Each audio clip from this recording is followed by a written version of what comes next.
ओम नमो भगवते वासुदेवाय। ओम बृहस्पति देवाय नमः। नमस्कार भक्तगण, भगवान बृहस्पति देव और भगवान विष्णु की कृपा आप सभी पर बनी रहे। आज बृहस्पतिवार का दिन है। आज के दिन भगवान श्री हरि विष्णु और बृहस्पति देव की पूजा आराधना करना अत्यंत फलदायी और शुभ माना जाता है। बृहस्पति देव को धन, बुद्धि और शिक्षा का देवता माना जाता है। बृहस्पति देव की पूजा करने से सारी मनोकामनाएं पूरी होती हैं और परिवार में सुख शांति रहती है।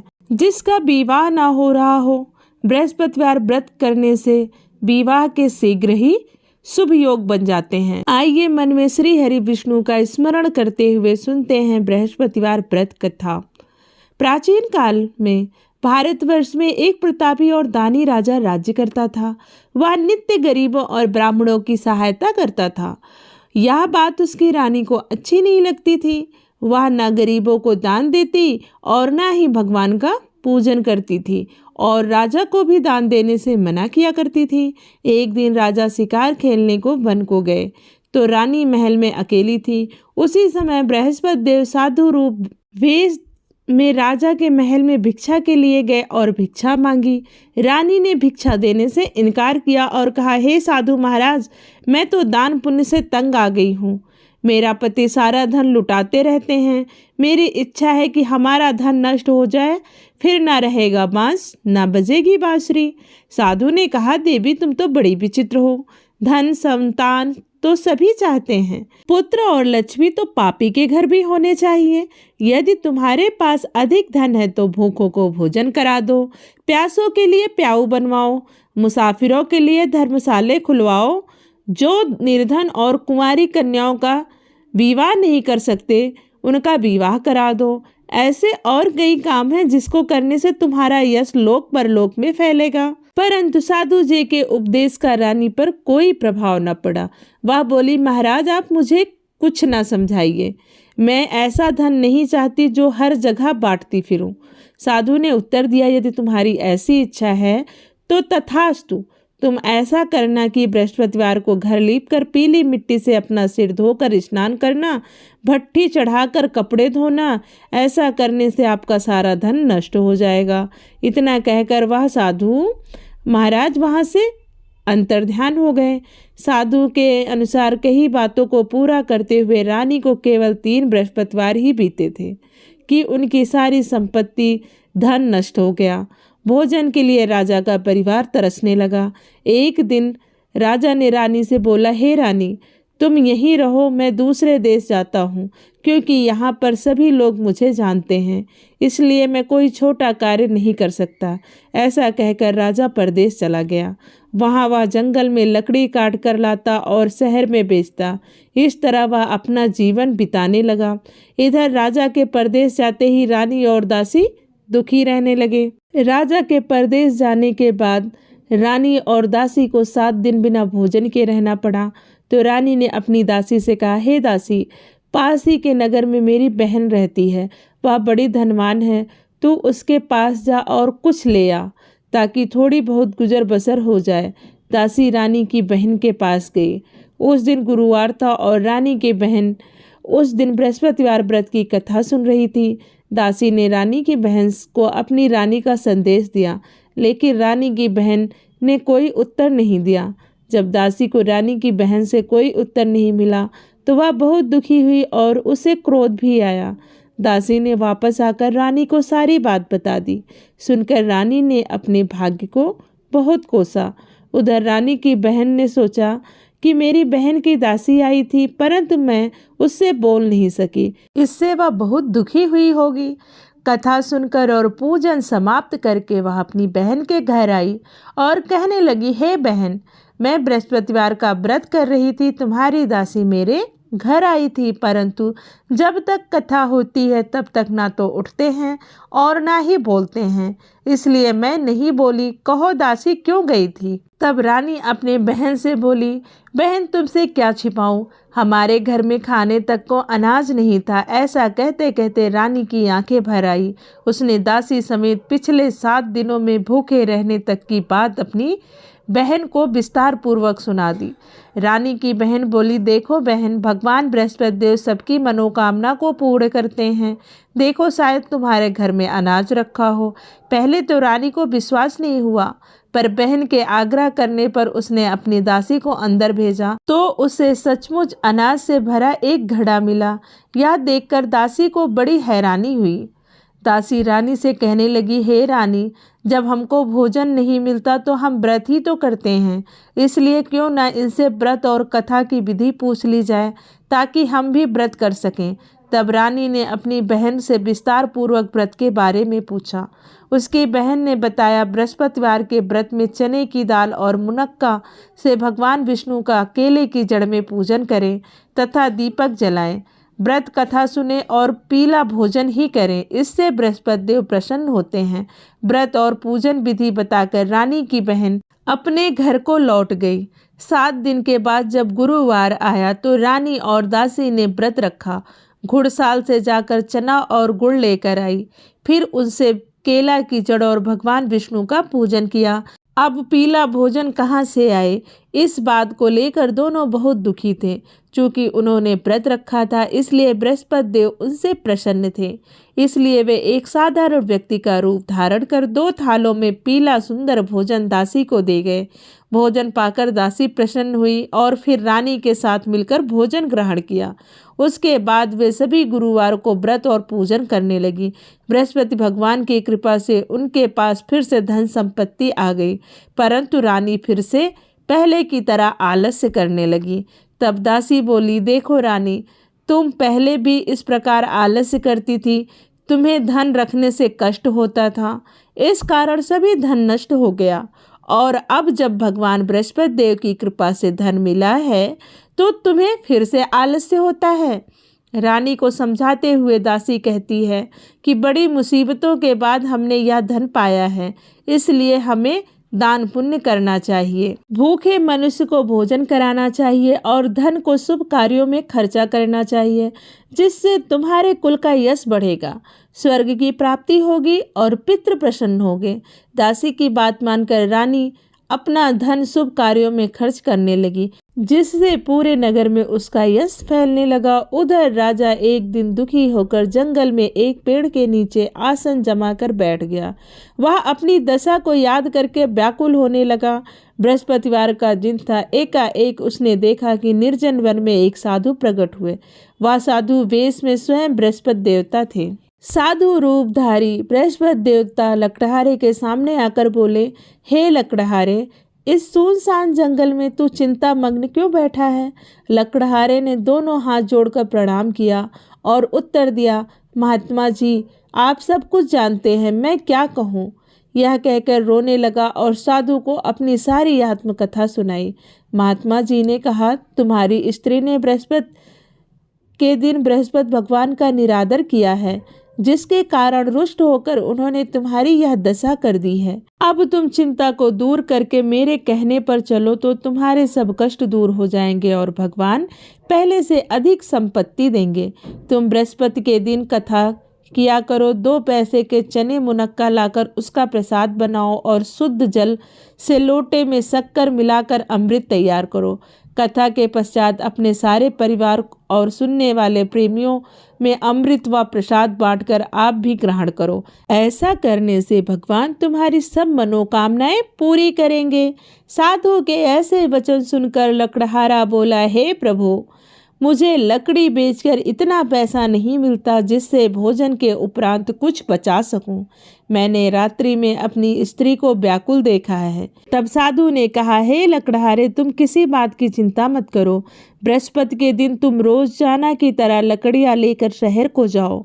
तुमको रोज से दुगना धन प्राप्त होगा, जिससे तुम भली भांति भोजन कर लोगे तथा बृहस्पति देव की पूजा का भी सामान आ जाएगा। इतना कहकर साधु अंतर्ध्यान हो गए। धीरे धीरे समय व्यापित होने पर फिर वह बृहस्पतिवार का दिन आया। लकड़हारा जंगल में लकड़ी काटकर किसी शहर में बेचने गया। उसे उस दिन और दिन से अधिक पैसा मिला। राजा ने चना गुड़ आदि लाकर गुरुवार व्रत किया। उस दिन से उसे सभी क्लेश दूर हो गए। परंतु जब दोबारा गुरुवार का दिन आया तो बृहस्पतिवार का व्रत करना भूल गया। इस कारण बृहस्पति भगवान नाराज हो गए। उस दिन उस नगर के राजा ने विशाल यज्ञ का आयोजन किया था। शहर में यह घोषणा करा दी कि कोई भी मनुष्य अपने घर में भोजन न बनावे, न आग जलावे, समस्त जनता मेरे यहाँ भोजन करने आवे। इस आज्ञा को जो न मानेगा उसे फांसी की सजा दी जाएगी। इस तरह की घोषणा संपूर्ण नगर में करवा दी गई। राजा की आज्ञा अनुसार शहर के सभी लोग भोजन करने गए, लेकिन लकड़हारा कुछ देर से पहुंचा, इसलिए राजा उसको अपने साथ घर लिवा ले गए और ले जाकर भोजन करा रहे थे तो रानी की दृष्टि उस खूंटी पर पड़ी जिन पर उनका हार लटका हुआ था। वह वहाँ पर दिखाई नहीं दिया। रानी ने निश्चय किया कि मेरा हार इस मनुष्य ने चुरा लिया है। उसी समय सिपाहियों को बुलाकर उसको कारागार में डलवा दिया गया। जब लकड़हारा कारागार में पड़ गया और बहुत दुखी होकर विचार करने लगा कि न जाने कौन से पूर्व जन्म के कर्म से मुझे यह दुख प्राप्त हुआ है, और उसी समय साधु को याद करने लगा जो कि जंगल में मिले थे। उसी समय तत्काल बृहस्पति देव साधु के रूप में प्रकट हुए और उसकी दशा को देखकर कहने लगे, अरे मूर्ख, तूने बृहस्पति देव की कथा नहीं करी, इसी कारण तुझे दंड प्राप्त हुआ है। अब चिंता मत कर, बृहस्पतिवार के दिन कारागार के दरवाजे पर 4 पैसे पड़े मिलेंगे। उनमें से बृहस्पति देव की पूजा करना, तेरे सभी कष्ट दूर हो जाएंगे। बृहस्पति के दिन उसे 4 पैसे मिले। लकड़हारे ने कथा कही। उसी रात्रि को बृहस्पति देव ने उस नगर के राजा को स्वप्न में कहा, हे राजा, तुमने जिस आदमी को कारागार में बंद कर रखा है वह निर्दोष है, वह राजा है, उसे छोड़ देना। रानी का हार उसी खूंटी पर लटका है। अगर तू ऐसा नहीं करेगा तो मैं तेरे राज्य को नष्ट कर दूंगा। इस तरह रात्रि के स्वप्न को देखकर राजा प्रातःकाल उठा और खूंटी पर हार देखकर लकड़हारे को बुलाकर क्षमा मांगी तथा लकड़हारे को योग्य सुंदर वस्त्र आभूषण देकर विदा किया। बृहस्पति देव की आज्ञा अनुसार लकड़हारा अपने नगर की ओर चल दिया। जब राजा अपने नगर के निकट पहुंचा तो उसे बड़ा आश्चर्य हुआ। नगर में पहले से अधिक बाग, तालाब, कुएं तथा बहुत सी धर्मशालाएं, मंदिर आदि बन गई थी। राजा ने पूछा कि यह किसका बाग है और धर्मशाला है। तब नगर के सब लोग कहने लगे, यह सब रानी और बांदी का है।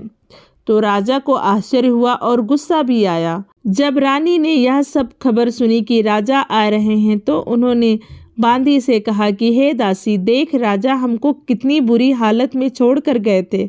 हमारी ऐसी हालत देखकर वह लौट ना जाएं, इसलिए तू दरवाजे पर खड़ी हो जा। आज्ञा अनुसार दासी दरवाजे पर खड़ी हो गई। राजा आए तो उन्हें अपने साथ लिवा लाई। तब राजा ने क्रोध करके अपनी रानी से पूछा कि यह धन तुम्हें कैसे प्राप्त हुआ है। तब उन्होंने कहा, हमें यह सब बृहस्पति देव के इस व्रत के प्रभाव से प्राप्त हुआ है। राजा ने निश्चय किया कि 7 रोज बाद सभी बृहस्पति देव का पूजन करते हैं, परंतु मैं प्रतिदिन दिन में 3 बार कहानी तथा रोज व्रत किया करूँगा।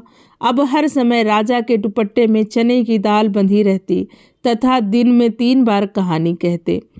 एक रोज राजा ने विचार किया कि चलो अपनी बहन के यहाँ हो आऊं। इस तरह निश्चय कर राजा घोड़े पर सवार हो अपनी बहन के यहाँ को चलने लगे। मार्ग में उसने देखा कि कुछ आदमी एक मुर्दे को लिए जा रहे हैं। उन्हें रोककर राजा कहने लगा, अरे भाइयों, मेरी बृहस्पति देव की कथा सुन लो। वे बोले, लो, हमारा तो आदमी मर गया है, इनको अपनी कथा की पड़ी है। परंतु कुछ आदमी बोले, अच्छा कहो, हम तुम्हारी कथा सुनेंगे। राजा ने दाल निकाली और जब कथा आधी हुई कि मुर्दा हिलने लगा, और जब कथा समाप्त हो गई तो राम राम करके मनुष्य उठकर बैठ गया। आगे मार्ग में उन्हें एक किसान खेत में हल चलाता हुआ मिला। राजा ने उनसे कहा, अरे भैया, तुम मेरी बृहस्पतिवार की कथा सुन लो। किसान बोला, जब तक मैं तेरी कथा सुनूंगा तब तक 4 हरैया जोत लूंगा। जा अपनी कथा किसी और को सुनाना। इस तरह राजा आगे चलने लगा। राजा के हटते ही बैल पछाड़ खाकर गिर गए तथा किसान के पेट में बड़ी जोर की दर्द होने लगी। उस समय उसकी माँ रोटी लेकर आई। उसने जब यह देखा तो अपने पुत्र से सब हाल पूछा और बेटे ने सभी हाल कह दिया। बुढ़िया दौड़ी दौड़ी उस घुड़सवार के पास गई और उनसे बोली कि मैं तेरी कथा सुनूंगी, तू अपनी कथा मेरे खेत पर चलकर ही कहना। राजा ने बुढ़िया के खेत पर जाकर कथा कही, जिसके सुनते ही बैल उठकर खड़े हो गए तथा किसान के पेट का दर्द भी बंद हो गया। राजा अपनी बहन के घर पहुंचा। बहन ने भाई की खूब मेहमानी की। दूसरे रोज प्रातःकाल राजा जगा तो वह देखने लगा कि सब लोग भोजन कर रहे हैं। राजा ने अपनी बहन से कहा, ऐसा कोई मनुष्य है जिसने भोजन नहीं किया है, वह मेरी बृहस्पतिवार की कथा सुन ले। बहन बोली, हे भैया, यह देश ऐसा है कि पहले यहाँ लोग भोजन करते हैं, बाद में अन्य कार्य करते हैं। अगर कोई पड़ोस में हो तो देख आऊं। वह ऐसा कहकर देखने चली गई, परंतु ऐसा कोई व्यक्ति उसे नहीं मिला जिसने भोजन न किया हो। अतः एक कुम्हार के घर गई, जिसका लड़का बीमार था। उसे मालूम हुआ कि उसने यहाँ 3 रोज से किसी ने भोजन नहीं किया है। रानी ने अपने भाई की कथा सुनने के लिए कुम्हार से कहा। वह तैयार हो गया। राजा ने जाकर बृहस्पतिवार की कथा कही, जिसको सुनकर उसका लड़का ठीक हो गया। अब तो राजा की प्रशंसा होने लगी। एक रोज राजा ने अपनी बहन से कहा कि हे बहन, हम अपने घर को जाएंगे, तुम भी तैयार हो जाओ। राजा की बहन ने अपनी सास से कहा। सास ने कहा, हाँ चली जा, परंतु अपने लड़कों को मत ले जाना, क्योंकि तेरे भाई की कोई औलाद नहीं है। बहन ने अपने भैया से कहा, हे भैया, मैं तो चलूंगी पर कोई बालक नहीं जाएगा। राजा बोला, जब कोई बालक नहीं चलेगा तब तुम ही क्या करोगी चलकर। बड़े दुखी मन से राजा अपने नगर को लौट आया। राजा ने आकर सारी बात रानी से कही। राजा ने अपनी रानी से कहा, हम निर्वंशी हैं, हमारा मुख देखने का धर्म नहीं है और कुछ भोजन आदि नहीं किया। रानी बोली, हे प्रभु, बृहस्पति देव ने हमें सब कुछ दिया है, वह हमें औलाद भी अवश्य देंगे। उसी रात को बृहस्पति देव ने राजा के स्वप्न में आकर कहा, हे राजा, उठ, सभी सोच त्याग दे, तेरी रानी गर्भ से है। राजा को यह बात सुनकर बड़ी खुशी हुई। राजा ने सुबह उठकर रानी को सारी बात बताई। 9वें महीने में रानी ने एक सुंदर पुत्र को जन्म दिया। तब राजा बोला, हे रानी, स्त्री बिना भोजन किए रह सकती है, पर बिना कुछ कहे नहीं रह सकती। जब मेरी बहन आवे तुम उनसे कुछ भी मत कहना। रानी ने सुनकर हाँ कह दिया। जब राजा की बहन ने यह शुभ समाचार सुना तो वह बहुत खुश हुई तथा बधाई लेकर अपने भाई के यहाँ आई। तभी रानी ने कहा, घोड़ा चढ़कर तो आई नहीं, गधा चढ़ी आई। राजा की बहन बोली, भाभी, मैं इस प्रकार न कहती तो तुम्हें औलाद कैसे मिलती। प्रेम से बोलिए बृहस्पति देव की जय। आइए सुनते हैं बृहस्पतिवार के दिन सुनी जाने वाली बृहस्पति देव की कथा। प्राचीन काल में एक ब्राह्मण रहता था। वह बहुत निर्धन था, उसके कोई संतान नहीं थी। उसकी स्त्री बहुत मालिनता के साथ रहती थी। वह स्नान न करती, किसी देवता का पूजन नहीं करती थी। इससे ब्राह्मण देवता बड़े दुखी रहते थे। बेचारे बहुत कुछ कहते थे, किंतु उसका कुछ परिणाम न निकलता। भगवान की कृपा से ब्राह्मण की स्त्री को कन्या रूपी रत्न पैदा हुई। कन्या बड़ी होने पर प्रातःकाल स्नान करके विष्णु भगवान का जाप हुआ, बृहस्पतिवार का व्रत करने लगी। अपने पूजन पाठ को समाप्त करके वह विद्यालय को जाती तो उसे अपनी मुट्ठी में जौ भर के ले जाती। जो पाठशाला के मार्ग में डालती जाती, तब ये जौ स्वर्ण के हो जाते। लौटते समय उनको बिनकर घर ले आती थी। एक दिन वह बालिका सूप में उन सोने के जौ को फटकार कर साफ कर रही थी कि उसके पिता ने देख लिया और कहा, हे पुत्री, सोने के जौ के लिए सोने का सूप होना चाहिए। दूसरे दिन बृहस्पतिवार का दिन था। कन्या ने व्रत रखा और बृहस्पति देव से प्रार्थना करके कहा कि मैंने अपनी पूजा सच्चे मन से की है तो मेरे लिए सोने का सूप दे दो। बृहस्पति देव ने उसकी प्रार्थना स्वीकार कर ली। रोजाना की तरह वह कन्या जौ फैलाती हुई जाने लगी।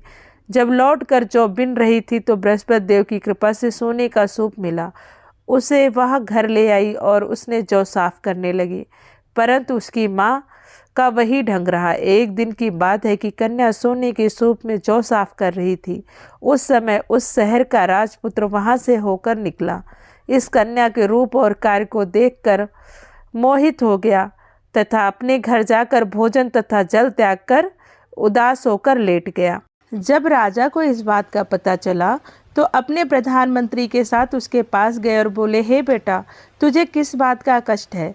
किसी ने अपमान किया है? अथवा और कोई कारण है? जो भी कारण हो वह सब मुझसे कहो, मैं अवश्य पूर्ण करूँगा, जिससे तुम्हें प्रसन्नता हो। अपने पिता की बात सुनकर राजकुमार बोला, मुझे आपकी कृपा से किसी बात का कोई दुख नहीं है। किसी ने मेरा अपमान नहीं किया है, परंतु मैं उस लड़की से विवाह करना चाहता हूँ जो सोने के सूप में जौ साफ कर रही थी। यह सुनकर राजा आश्चर्य में पड़ गया और बोला, हे बेटा, इस तरह की कन्या का पता तुम ही लगाओ, मैं उसके साथ तेरा विवाह अवश्य ही करवा दूंगा। राजकुमार ने उस लड़की के बारे में सब कुछ बताया, उसके घर का पता बताया। तब मंत्री उस लड़की के घर गए और ब्राह्मण देवता को सभी हाल बतलाया। ब्राह्मण देवता राजकुमार के साथ अपनी कन्या का विवाह करने के लिए तैयार हो गए तथा विधि विधान के अनुसार ब्राह्मण की कन्या का विवाह राजकुमार के साथ हो गया। कन्या के घर से जाते ही पहले की भांति उस ब्राह्मण देवता के घर में गरीबी का निवास हो गया। अब भोजन के लिए भी अन्न बड़ी मुश्किल से मिलता था। एक दिन दुखी होकर ब्राह्मण देवता अपनी पुत्री के पास गए। बेटी ने पिता की दुखी अवस्था को देख और अपनी माँ का हाल पूछा। तब ब्राह्मण ने सभी हाल कह सुनाया। कन्या ने बहुत सा धन देकर अपने पिता को विदा किया। इस तरह ब्राह्मण का कुछ समय सुखपूर्वक व्यतीत हुआ। कुछ दिन बाद फिर वही हाल हो गया। ब्राह्मण फिर अपनी कन्या के यहाँ गया और सारा हाल कहा तो लड़की बोली, हे पिताजी, आप माताजी को यहाँ लिवा लाओ, मैं उसे विधि बता दूंगी जिससे गरीबी दूर हो जाएगी। उसके बाद ब्राह्मण देवता अपनी स्त्री को लेकर अपनी पुत्री के घर पहुँचे तो अपनी माँ को समझाने लगी, हे माँ, तुम प्रातःकाल प्रथम स्नान करके विष्णु भगवान का पूजन किया करो तो सब दरिद्रता दूर हो जाएगी। परंतु उसकी माँ ने एक भी बात नहीं मानी और प्रातःकाल उठकर अपनी पुत्री के बच्चों का जूठन को खा लिया। इससे उसकी पुत्री को बहुत गुस्सा आया और एक रात को कोठरी में सभी सामान निकाल दिया और अपनी माँ को उसमें बंद कर दिया। प्रातःकाल उसे निकाला, तब स्नान आदि करा के पाठ करवाया तो उसकी माँ की बुद्धि ठीक हो गई और फिर से प्रत्येक बृहस्पतिवार को व्रत रखने लगी। इस व्रत के प्रभाव से उसके माँ बाप बहुत ही धनवान और पुत्रवान हो गए और बृहस्पति जी के प्रभाव से इस लोक में सुख भोग कर अंत में स्वर्ग लोक को प्राप्त हुए। प्रेम से बोलिए बृहस्पति देव की जय, श्री हरि विष्णु की जय। हे बृहस्पति देव, जैसे आपने राजा की सब मनोकामना पूर्ण की, ब्राह्मण की पूर्ण की, वैसे ही कथा कहने वाले, सुनने वाले और हुंकारा भरने वाले सबकी पूरी करना। प्रेम से बोलिए बृहस्पति देव की जय।